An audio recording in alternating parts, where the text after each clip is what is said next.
Kata Nabi, la tahlifu fil mas'alati. Jangan kamu bersumpah pada meminta-minta.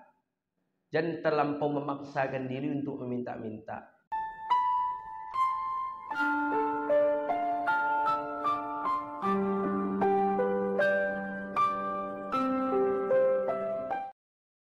Bismillah.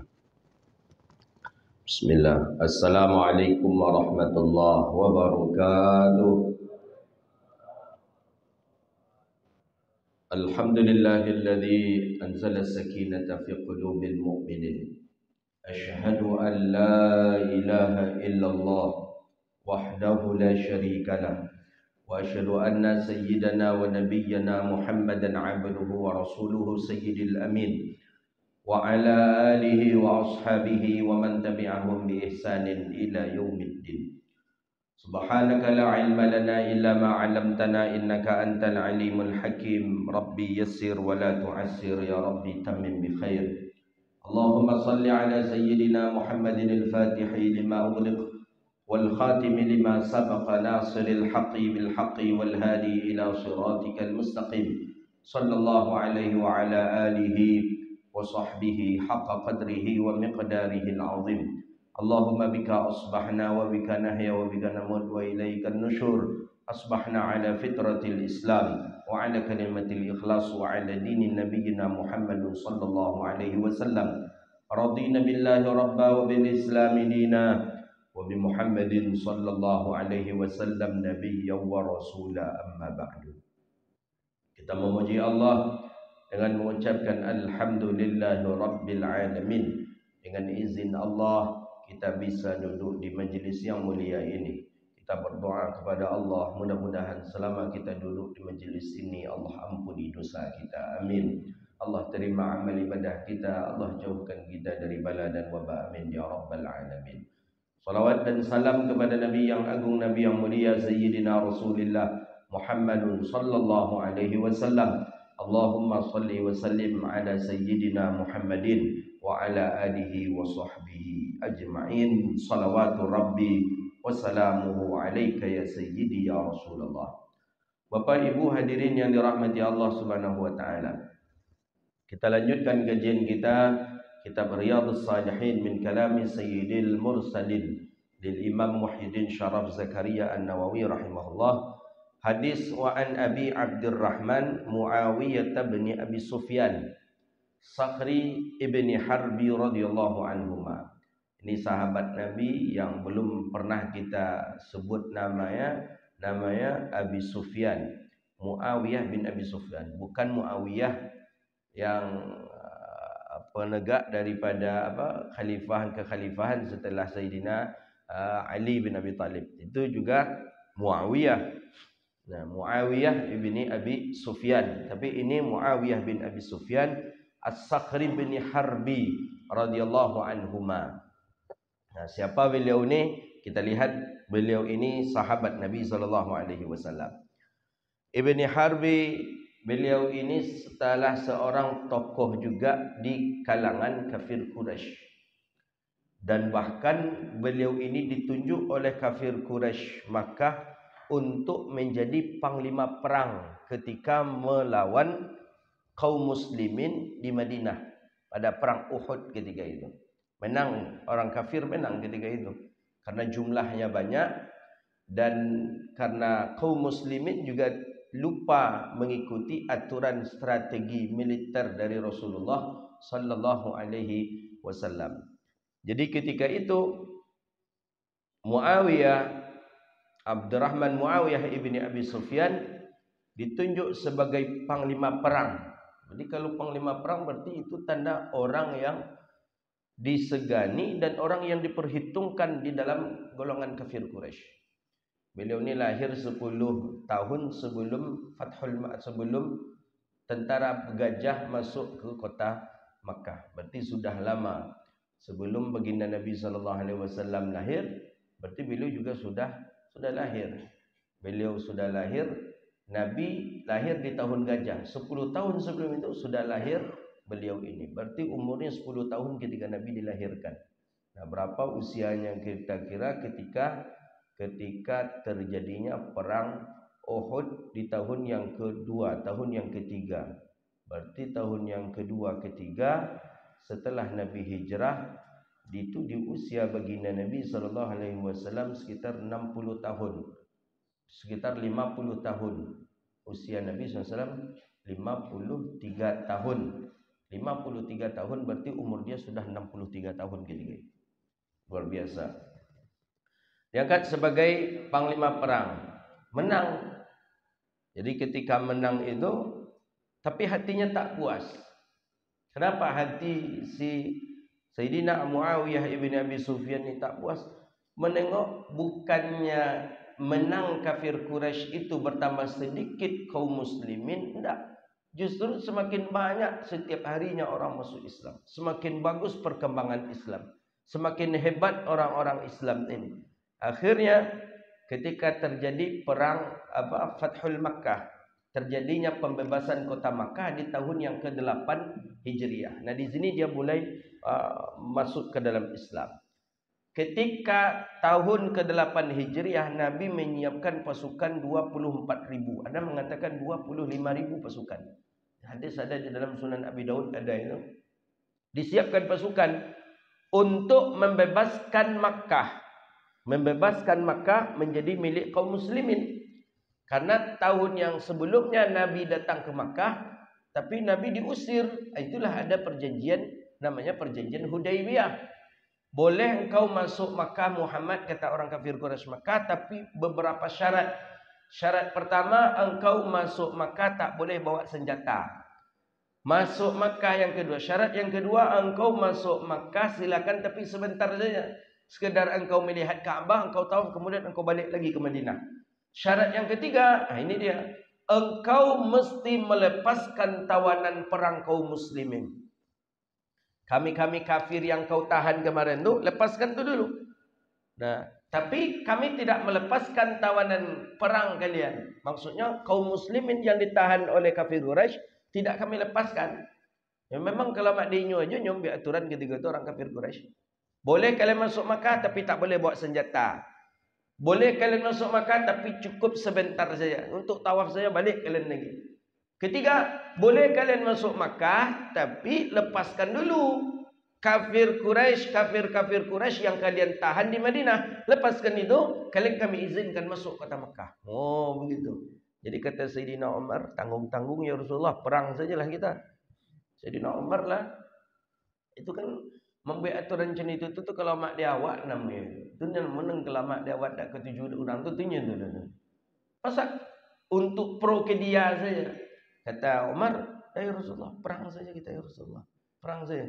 Kata Nabi, jangan. Karena Nabi dah pakai ihram, Pak. Nabi dah pakai ihram. Nabi pertama kali Nabi berangkat ke kota Makkah setelah Nabi hijrah. Dah 6 tahun, dah 7 tahun tak pulang kampung. Rindu. Nabi berihram. Dah perang sajalah ya Rasulullah.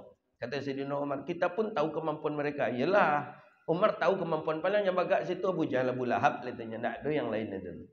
Nah, kita perang sajalah ya Rasulullah. Tak, kata Nabi kepada Umar. Akhirnya apa? Diiyakan aturan itu disepakati.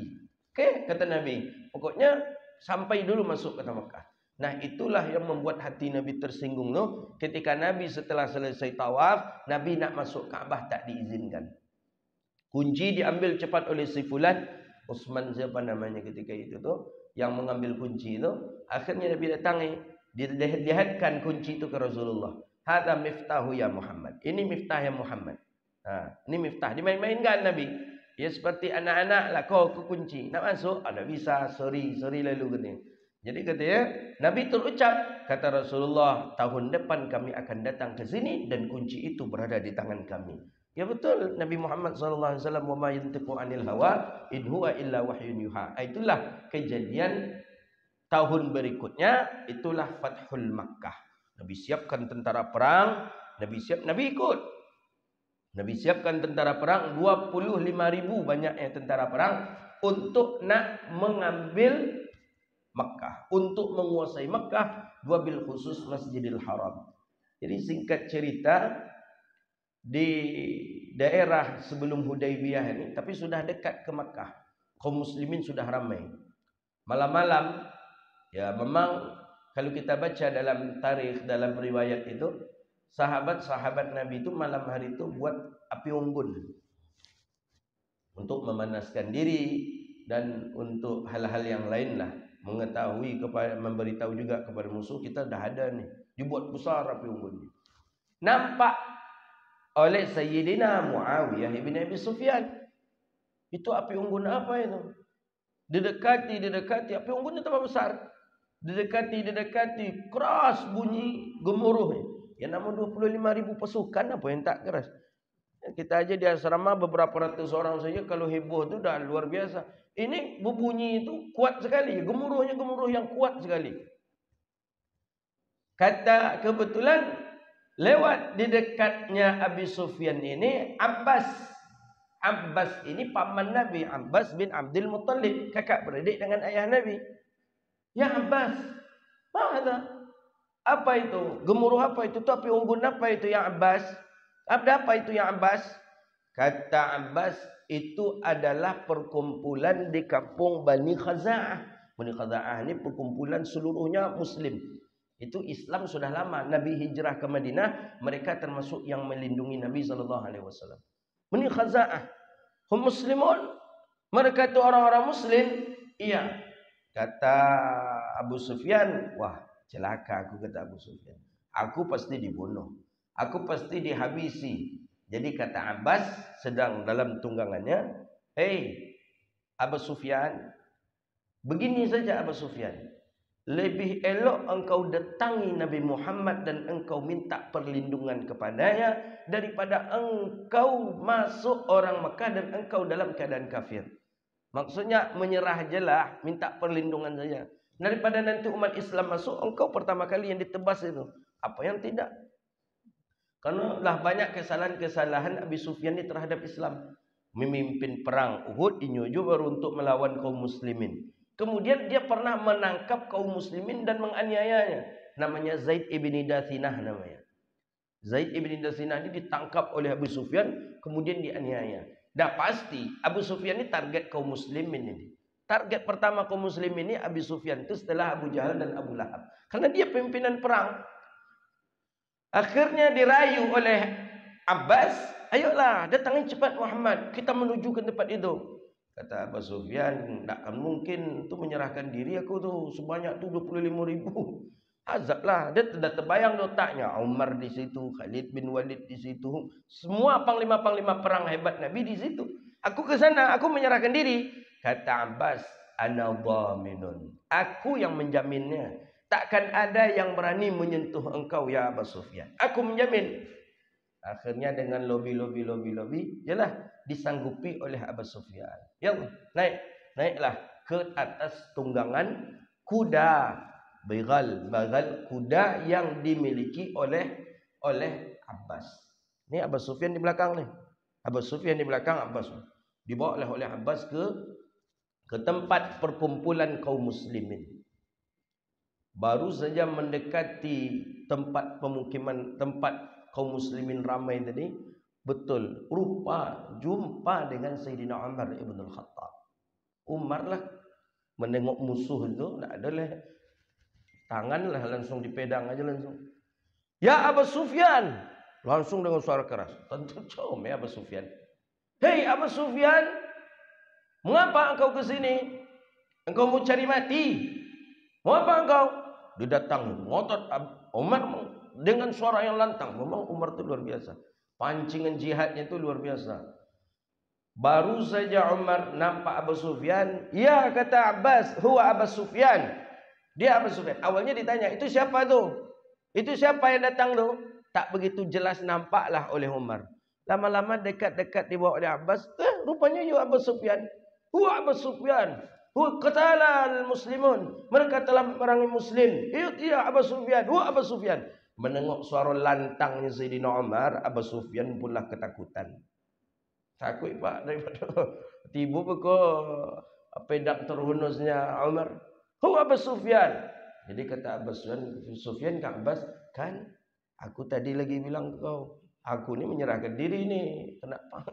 Ya pokoknya kena pangkal aku nanti. Macam mana aku ni? Jadi kata Abbas kepada Umar, ana dhaminun. Umar, aku ni yang menjamin dia datang ke sini Umar. Jangan engkau lakukan sesuatu. Nah, Umar tak terima.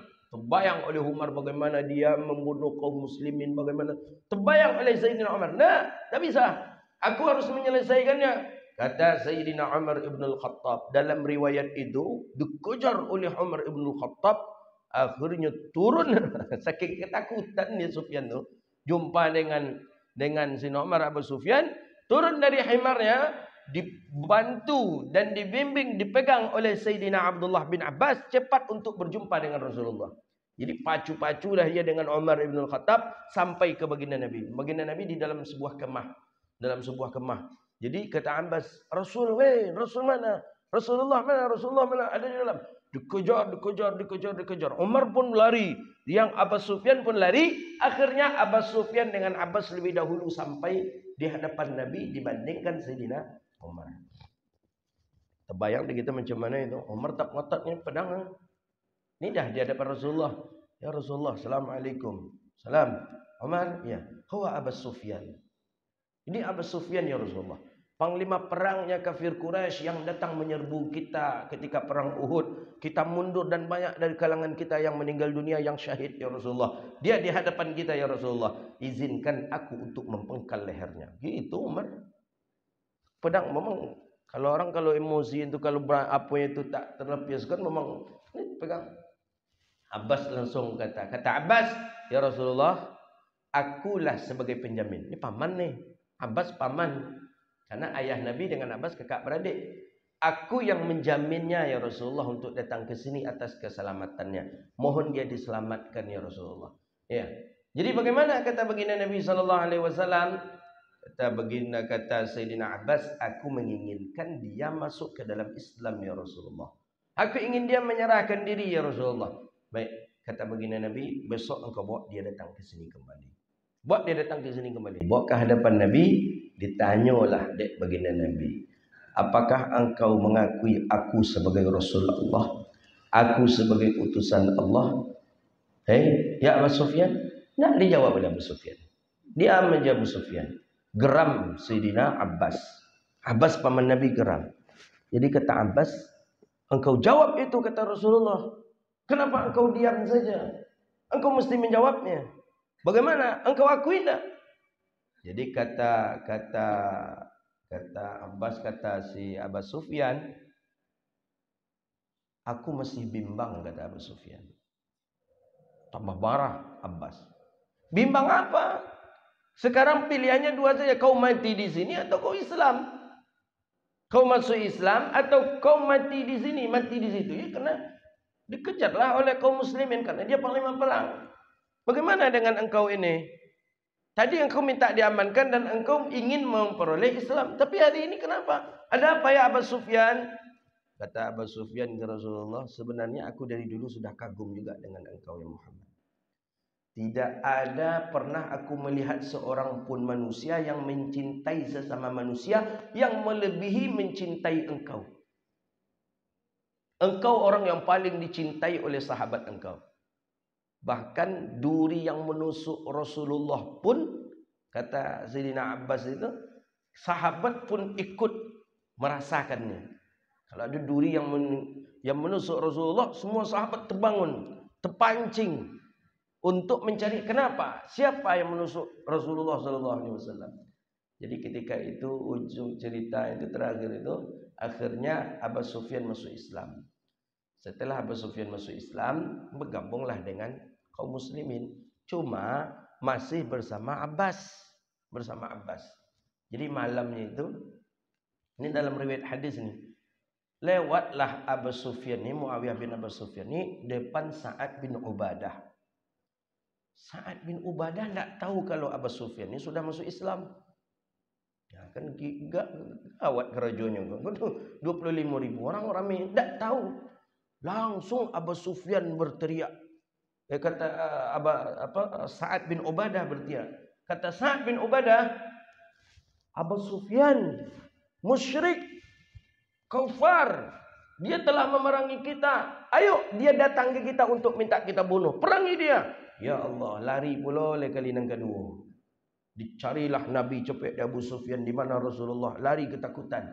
Jumpa dengan Nabi. Apa kata Abu Sufyan? Ya Rasulullah, umat engkau juga dibolehkan membunuh umat engkau. Maksudnya antara umat kalian itu boleh juga saling bunuh membunuh ya Rasulullah. Kata Nabi, kenapa? Kata Abu Sufyan, Sa'ad bin Ubadah mengejar aku ya Rasulullah. Sa'ad bin Ubadah. Datang Sa'ad bin Ubadah. Ya, kenapa ya Sa'ad bin Ubadah? Huwa kufar. Langsung Sa'ad bin Ubadah mengatakan, dia ni pengkhianat ya Rasulullah. Dia ni kafir. Dia ni yang menyerbu kita. Dia ni yang membunuh kaum muslimin. Mesti kita perangi. Nah, kata begini Nabi, huwa muslim. Dia adalah Islam. Dia dibawa oleh pamanku Abbas malam tadi ke tempat aku dan dia sudah Islam. Nah, begitu sahabat saking marahnya kepada orang yang meremehkan dan melecehkan Islam. Jadi Nabi SAW, apapun dosa orang itu masih dapat peluangan ampunan kalau dia mau bertaubat kepada Allah. Maka malam tadi kajian kita dalam kitab Minhajul Abidin itu, yang membunuh Hamzah kan si Wahsy. Wahsy bunuh Hamzah. Dari Makkah dia datang ke Madinah untuk nak memang membunuh Hamzah. Nah, dibunuh Hamzah karena memang Hamzah ketika menyelamatkan baginda Nabi dulu waktu perang itu, Hamzah juga membunuh orang tua daripada karib kerabat daripada si Wahsy. Wahsy ketika perang itu targetnya membunuh Hamzah, dapat Hamzah mati, meninggal dunia, dan bahkan diambil oleh orang yang lain munafik hati jantung daripada Hamzah. Singkat cerita, Wahsy menulis surat ke Madinah, terbuka hidayah Allah. Ini akan termasuk ketika Islam akan menguasai Makkah, ditulis surat oleh Wahsy kepada Nabi Muhammad. Ya Muhammad, kira-kira kalau aku masuk Islam, inti suratnya itu masih bisa enggak? Kata Nabi Muhammad, bisa. Tapi apakah Allah mengampuni dosaku? Karena Al-Quran sudah mengatakan ya, bahwa dosa yang aku lakukan seluruhnya wa yalqa athama, itu dihitung dosa besar dan tak bisa diampuni. Syirik kepada Allah, membunuh manusia, melakukan zina. Ketiga-tiganya ini aku lakukan. Bagaimana? Ditulis surat, turun ayat 1. Orang yang melakukan amalan saleh, maka dia akan dibalas dengan kebaikan. Keburukan itu akan ditutup dengan kebaikan. Apapun dosa yang ia lakukan kemudian ia bertaubat kepada Allah, maka Allah akan mengampuni. Walaupun dia sebagai pembunuh, walaupun dia memakan riba, walaupun dia berzina, walaupun dia musyrik, tapi taubat dia cepat kepada Allah, Allah akan menerima taubatnya. Maka turunlah ayat terakhir itu, apa katanya? Wala tay'as mir rahmatillah, jangan berputus asa dengan rahmatnya Allah. Jadi kita jangan berputus asa. Pandang diri kita dengan pandangan hina boleh, tapi jangan sampai berputus asa. Takkan mungkin aku lagi ini untuk taubat Ustaz. Apa tu? Aku baru taubat ni dah usia 60 tahun. Kalaupun ada usiaku Allah tambah mungkin 3 tahun lagi. Masa 3 tahun aku ibadah sedangkan maksiat aku sampai 50 tahun, takkan diterima Allah, tu putus asa namanya. Kata Nabi SAW, Innallaha yaqbalu taubah ma lam yugharghar. Allah menerima taubat seorang hamba selama masih belum yugharghar. Apa yugharghar di sini? Belum dicabut nyawa kita oleh Allah, taubat kita mesti diterima taubat kita oleh Allah. Maka jangan sampai berputus asa. Maksiat besar, banyak maksiat aku Ustaz, banyak maksiat aku, tak ada lagi maksiat yang tak pernah aku lakukan. Aku pernah membunuh, aku pernah syirik, melawan kepada ibu bapa, aku pernah makan riba, aku pernah berzina, aku pernah minum khamar, dan inyo aja maksiat disebutnya. Apakah Allah masih ada peluang untuk mengampuni kau? Masih. Tubu ilallah. Innallaha ghafurur rahim. Allah Maha Pengasih, Maha Penyayang. Maka oleh karena itu yang tak boleh itu apa? Tai'as mir rahmatillah. Berputus asa dengan rahmatnya Allah. Lah langsung kita berburuk sangka, ini Allah tak akan ampuni dosa aku. Nah, itu yang tidak dibolehkan. Maka siapa saja di antara kita pandang diri kita dengan pandangan hina, tapi jangan sampai berputus asa. Walaupun kita hina, peluangan ampunan di sisi Allah masih ada lagi yang Allah buka. Paralah Wahsy membunuh paman Nabi. Membunuh paman Nabi Wahsy. Ternyata Wahsy masih bisa dapat ampunan daripada Allah Subhanahu wa taala. Nah, ini dia Muawiyah ibn Sakhrah ibni Harbin radhiyallahu taala anhu. Jadi setelah dia masuk Islam, dia patuh dan taat kepada baginda Nabi sallallahu alaihi wasallam, dan akhirnya dibawalah anaknya, keluarganya seluruhnya ke dalam Islam. Jadi beliau ni banyak sekali fadilah-fadilahnya disebutkan. Beliau ni wafat di Syam. Dan beliau berwasiat kepada anaknya. Apa wasiatnya itu? Nanti ketika ayah meninggal dunia, ni boleh. Ni memang banyak para salafus saleh dahulu mengamalkan yang seperti ini. Ayyukaffina. Kalau ayah nanti wafat, ayah nanti meninggal dunia, kafani ayah dengan baju yang ayah pernah dipakaikan baju itu oleh Rasulullah. Jadi Nabi kadang sahabat itu ijazah yang pernah kita dengar dari masyaikh, tapi bukan ijazah sih. Masyaikh selalu kalau kita dah nak pulang kampung tu, beliau pakaikan jubah ke kita. Buya-buya awak dulu mentengok macam tiga pesan, dipakaikan jubah. Jadi Nabi memakaikan jubah kepada Muawiyah bin Abi Sufyan. Jubah itulah yang paling ia sukai. Jubah itu yang paling ia senangi. Karena jubah itu pernah dipegang Nabi dan Nabi yang memakaikan ke badannya. Jadi kata Muawiyah bin Abi Sufyan kepada anaknya, nanti kalau ayah wafat, kafani ayah dengan jubah yang dipakaikan oleh Rasulullah kepada ayahnya. Memang ketika itu meninggal dunia Abu Sufyan, dipakaikanlah jubah itu oleh sang anak. Gitu. Boleh jubah, boleh. Pakaian kan boleh. Bagian dari kain kafan itu kan menutup diri. Cuman afdalnya yang memang tidak ada lengannya, tak ada sakunya, itu afdalnya. Untuk apa pula saku? Kalau tak lebih di situ gak 10 juta, untuk apa gunanya? Tak ada gunanya. Makanya dengan kain kafan yang polos saja, tak ada saku, tak ada apa-apa, itu lebih afdal. Saya pernah menengok ulama yang wafat di Riau ni, seorang ulama ramai. Itu dikafani oleh anaknya dengan pakai jas dengan kain sarung, dengan sorban yang biasa dia pakai. Jadi saya pun heran, kenapa kok enggak harus segan kita protes. Dia ulama besar, ulama yang sepuh dan dihormatilah oleh masyarakat. Cuman saya bertanya-tanya, kenapa enggak? Cuman pernah saya tanya kepada muridnya, kenapa Buya itu dikafani dengan jasnya, dengan kain sarung, dengan sorban beliau? Itu wasiat Buya itu, Ustaz. Apa wasiat beliau? Kafani aku dengan pakaian yang sering aku pakai untuk solat. Jadi pakaian itu memang selalu beliau pakai solat. Kalau beliau tahajud, itu beliau pakai. Setelah tahajud, itu beliau gantung, beliau anger, beliau letakkan balik. Sama dengan para ulama-ulama di antara waliullah, Rabi'atul Adawiyah. Tapi itu jubah. Tapi kalau jas, kain sarung kau kan agak lain nampak. Tapi kalau jubah boleh-boleh sajalah. Karena jubah itu pun pakaian sunnahnya Nabi kita sallallahu alaihi wasallam. Jadi banyak, dan bahkan ada yang sudah berwasiat dia digunting pakaiannya, dibuat macam kain kafan, kemudian diletakkan di tempat lemarinya itu. Jadi setiap buka lemari, tengok je kain kafan tu, bilalah aku pakai ini. Setiap nak buka, bilalah aku pakai ini. Setiap nak buka, bilalah pakai. Itu. Jadi itu para salafus saleh. Kalau kita tak bisa awak kuyak pula kain kapan awak letak di lemari kain awak tu, orang rumah awak nak nyolok jawab leh.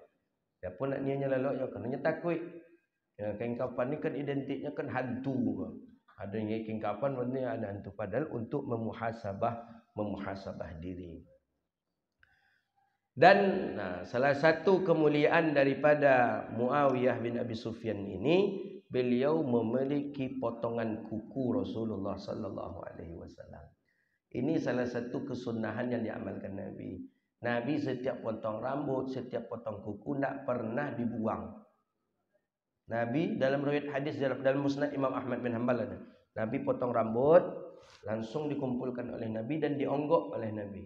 Dionggok oleh Nabi rambutnya. Itulah diberikan kepada Muaz bin Jabal, suruh bawa ke Yaman. Diberikan kepada Sa'ad ibn Abi Waqqas, kemudian Amr bin As, Uqbah bin Amir bawa ke Mesir. Dibawa pula kepada Abu Ayyub Al-Ansari, bawa ke Turki, ke Istanbul. Diberikan pula kepada Umamah Al-Bahili, bawa ke Madinah. Begitulah rambut Rasulullah SAW. Makanya kuku Nabi pun macam itu. Dari bab hadis ini sahih ni kejelasan tentang kuku dan rambutnya Rasulullah. Dalam hadis Sahih Bukhari saja ada. Kira-kira apakah Nabi tak takut bahwa umat Nabi nanti akan melakukan kesyirikan? Mestinya Nabi takut. Nanti umatku nanti syirik dia nanti. Nanti dia lebih percaya ke rambutku. Nanti lebih percaya kepada kukuku. Mestinya Nabi prihatin. Mestinya Nabi Muhammad SAW takut umatnya akan melakukan syirik setelah adanya peninggalan-peninggalan Nabi. Ternyata tidak. Maka itu kata Rasulullah, ma akhafu alaikum. Apa kata Nabi? Tidaklah yang paling aku takuti kalian melakukan kesyirikan setelah aku tidak ada, kata Rasulullah. Nabi tidak takut kita syirik. Maka dakwah tauhid itu tak ada lagi. Dakwah tauhid itu di Makkah kepada orang yang tak beriman. Ini terbalik. Dakwah tauhid kepada orang yang sudah Islam. Akhirnya kafir mengkafirkan. Dakwah tauhid itu Nabi di Makkah. Maka ayat turun apa? Ya ayyuhalladzina, ya ayyuhan nas. Bukan dakwah tauhid lagi kalau sudah sampai di Madinah. Di Madinah dakwah Nabi tentang salat, tentang puasa, tentang zakat, syariat. Syariah. Bukan tauhid lagi. Ikut kawan balik ke Pekanbaru, dibuat kajian tauhid. Emang kita tidak ada tauhid apa? Nah itu gagal jadinya. Memaksakan dakwah tauhid kepada orang yang sudah bertauhid. Nah itulah jadinya. Akhirnya orang ziarah kubur syirik. Orang tahlil syirik. Takil mayat syirik. Akhirnya tidak ada lagi orang yang kita ajak dakwah ke tauhid. Akhirnya saudara kaum muslimin seorang kita kafirkan. Ini gagal dalam dakwahnya.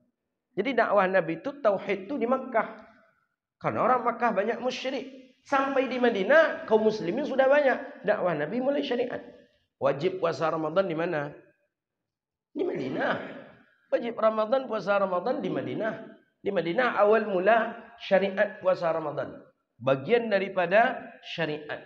Maka oleh karena itu, apalagi di Indonesia, 80% Muslim di Indonesia ini. Dan itu ahlu sunnah wal jamaah. Kok dakwah tauhid? Dakwah tauhid itu cocoknya ke Eropa. Daerah-daerah yang banyak orang kafir, dakwah tauhid lah di sana. Nah begitu nih. Hadis itu kan jelas tuh. Kata Nabi apa? Umirtu an uqatilan nasa hatta yashhadu an la ilaha illallah wa anna Muhammadar Rasulullah. Aku diperintahkan, kata Nabi, untuk memerangi manusia sehingga dia mengucapkan la ilaha illallah Muhammadur Rasulullah. Yang diperintahkan Nabi Muhammad untuk memerangi kalau dia tak mau membaca la ilaha. Kalau kita enggak. Makanya kita ini bagaimana? Ud'u ila sabili rabbika bil hikmati wal mau'izatil hasanah. Ajak orang kepada kebaikan. Ramaikan masjid, itu dakwah kita hari ini. Ramaikan masjid, hidupkan sunnah Nabi, amalkan sunnah Nabi, hidupkan syiar majelis ilmu. Itulah daripada tugas kita, dakwah kita hari ini. Bukan dakwah dengan dakwah at-tauhid. Jadi beliau punya kuku Nabi. Untuk apa kuku Nabi? Ini dalam hadis disebutkan ini. Wa anta ja'ala fi 'aini wa fammihi wa qala if'alu dzalika. Kadang beliau letakkan di matanya.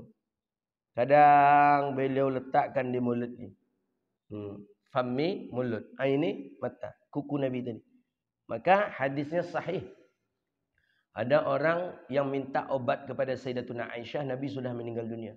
Cukup dicelupkan saja rambutnya Nabi SAW ke dalam air itu dan diminumkan. Orang tadi pun sehat. Syirik tak kira-kira ini? Nah, coba tanya ke Wahabi. Kalau itu bagian dari bab syirik, Imam Bukhari menukilkan hadisnya dalam Sahih Bukhari. Ada hadisnya. Bab yajuzu tabarrukan bi atharin Nabi. Hadisnya sahih dalam Sahih Bukhari. Wah itu kan percaya kita kepada rambut Nabi yang menyehatkan. Nah itu beda bab lagi itu. Yang menyehatkan Allah. Jadi kenapa kok rambut? Bin babil mahabbah. Dari pintu, satu pintu namanya pintu mahabbah. Cinta kepada Nabi SAW.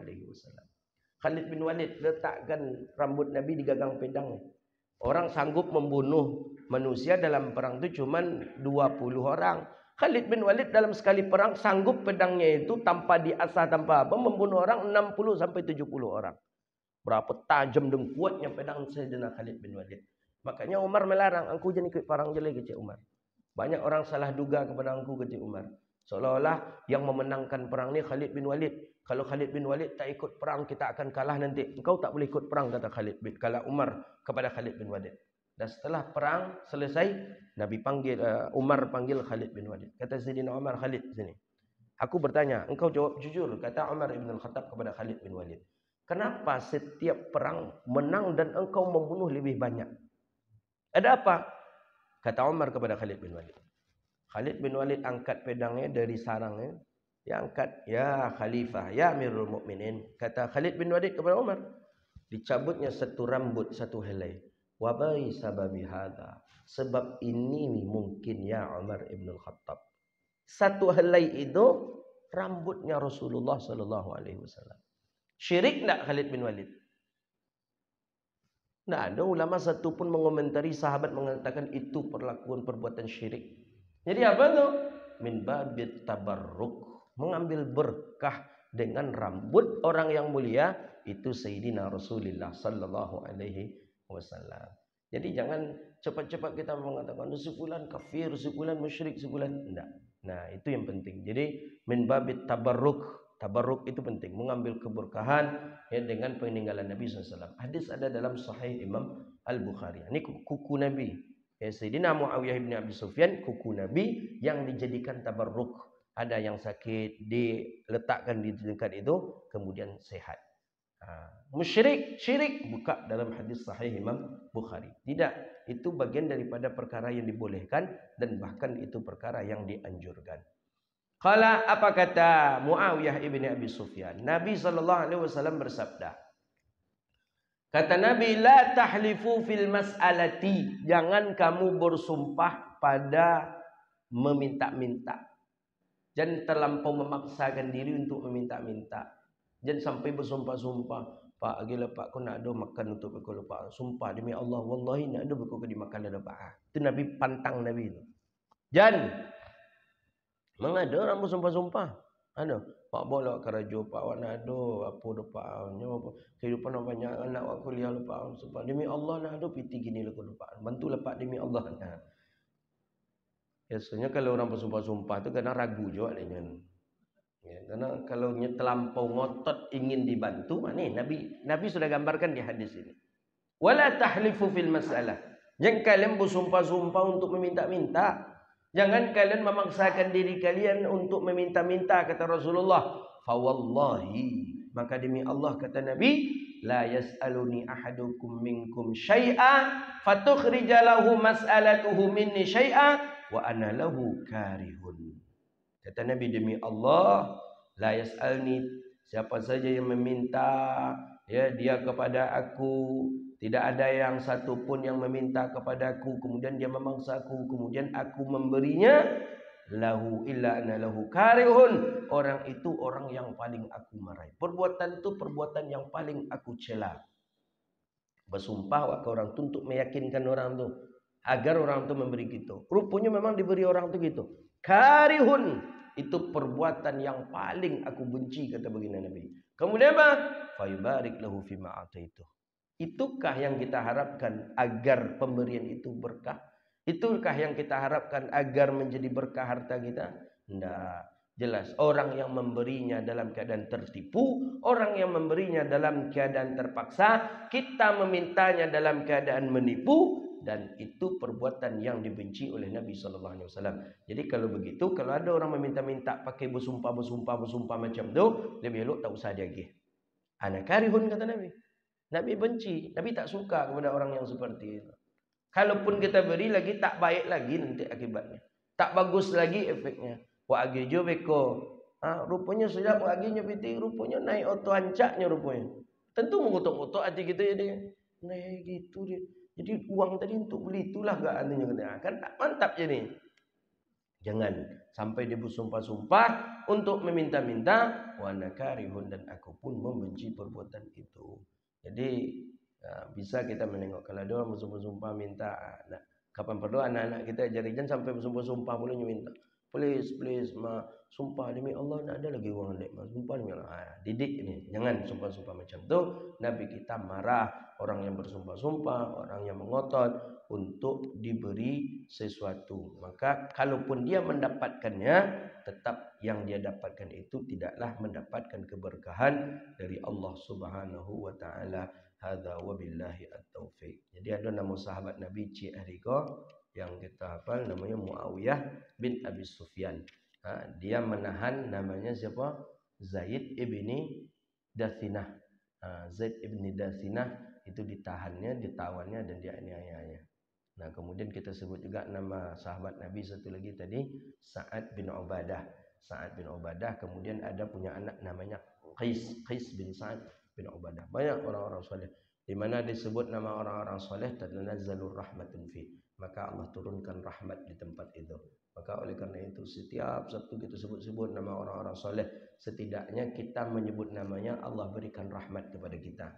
Dan kita menginginkan lebih daripada itu hendaknya. Allah jumpakan kita dengan nama-nama yang kita sebut dalam setiap saat itu nanti di yaumil mahsyar atau di surga Allah Subhanahu wa taala. Hadza wabillahi at-taufik. Insyaallah ini sambil mengundang dan mengumumkan ya. Insyaallah hari Senin tanggal 30 kita ada Maulid Akbar di Masjid Raya An-Nur Provinsi Riau. Itu mendatangkan para habaib. Nah, habaib ini habaib yang Masya Allah Tabarakallah. Ini ring-ring satunya Habib Umar. Kita berharap ya mendapatkan nafahat, fudat, barakat daripada para masyayikh kita. Pertama itu Habib Ali Zainal Abidin dari Malaysia. Kalau beliau ni di Malaysia kita tengok ya viral lah. Tapi beliau asli Indonesia dulunya, baru warga negara Malaysia. Kedua Habib Jindan. Habib Jindan, ya, siapa yang tak kenal dengan beliau, majlis beliau ramai di Jakarta itu. Ya, majlis beliau sangatlah ramai di Jakarta. Kita pernah hadir majlis beliau, Masya Allah. Kemudian yang kedua Habib Jamal Bagil dari Malang. Kemudian yang keempat itu Kiai Ahmad Busiri Nafis. Pernah kita bawa ke sini, kita datangkan ke sini. Jadi catat tanggalnya tanggal 30 insyaallah ba'da Isya. Tapi kalau bisa salat Isyanya di An-Nur. Kita lakukan buat acara itu di depan halaman Masjid Raya An-Nur. Depan halaman. Kalau di dalam masjid sekarang sedang renovasi. Tak bisa kita pakai untuk kegiatan besar, event besar. Jadi kita buat di halaman masjid. Di halaman dekat payung tu Ustaz. Ayo dekat payung tu lah. Nah, payung insya-Allah buka, tapi tengok kondisi juga nampaknya. Karena tak tahu kita macam mana kondisi payung itu, karena mekaniknya itu pun juga kita tak tahu. Jadi kalau kita ingin buka ya kita sampaikan dulu ke pemerintah, tolong buka payung pas acara. Jadi mungkin dibuka. Jadi yang punya waktu hadir, kita mengambil mutiara-mutiara ilmu. Setidaknya keberkahan majelis ilmu itu yang perlu untuk kita peroleh dan kita dapatkan. Lebih elok, lebih ahsan buat sejadah. Buat sejadah untuk tempat duduk kita. Ya, karena seluas tu tak terbentang pula karpet. Nanti terbentang karpet di hujan, payah pula nak menggulungnya balik. Tapi mudah-mudahan cuaca pun cerah dan bagus, dan mudah-mudahan kegiatan acara pun bisa kita laksanakan dengan baik dan lancar insyaallah. Baik, itulah kajian kita, mudah-mudahan bermanfaat. Allah berkahi kehidupan kita dunia wal akhirah. Rabbana atina fid dunya hasanah wa fil akhirati hasanah wa qina adzabannar. Allahumma faqihna fid din wa 'allimna at-ta'wil wa hdina ila siratikal mustaqim.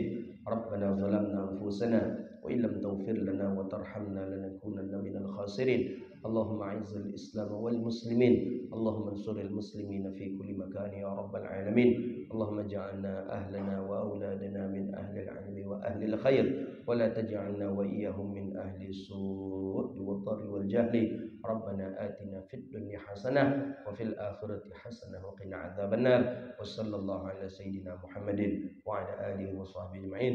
Subhana rabbika rabbil izzati amma yasifun. Wassalamun alal mursalin walhamdulillahi rabbil alamin. Demikian, mohon maaf, wabillahi taufiq wal hidayah, wa ridha walaina ya. Assalamualaikum warahmatullahi wabarakatuh.